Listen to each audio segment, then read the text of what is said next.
Hello everyone, কেমন আছেন সবাই? আশা করছি সবাই ভালো আছেন। আমিও তো অনেক ভালো আছি। তো আজকে দুপুরে রান্না বান্নায় থাকছে এই যে কাঁঠালের এঁচড়। এর আগে কিন্তু আমি কখনো এঁচড় একা একা রান্না করিনি বা কাটিও নি। তো আজকে আমি রান্না করব কাঁঠালের এঁচড়।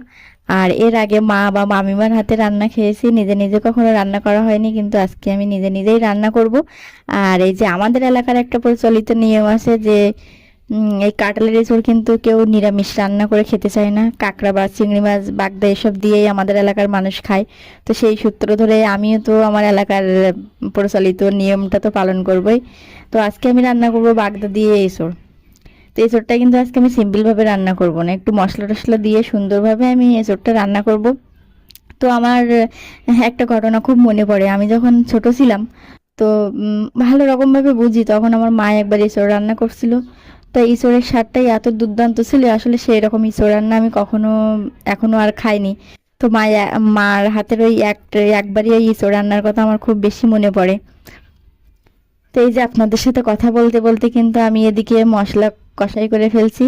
হ্যাঁ, পেঁয়াজ বাটা, রসুন বাটা, লঙ্কা বাটা, জিরা বাটা দিয়েই আমি প্রথমে মশলাটা সুন্দরভাবে কষিয়ে নিলাম। তো তারপরে আমি দিয়ে দিলাম কাঁঠালের ইঁচড়। এখন ইঁচড়টা কিন্তু সুন্দরভাবে আমি কষাই করে নেব।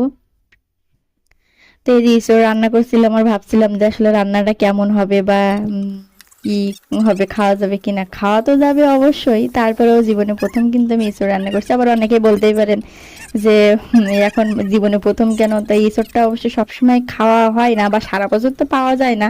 বিশেষ করে এই সময়তে ইঁচড় পাওয়া যায়, তো যখন এই সময় পাওয়া যায় হয় বাড়ি থেকে খেয়ে আসি, না হয় মামার বাসায় যেয়ে খেয়ে আসি।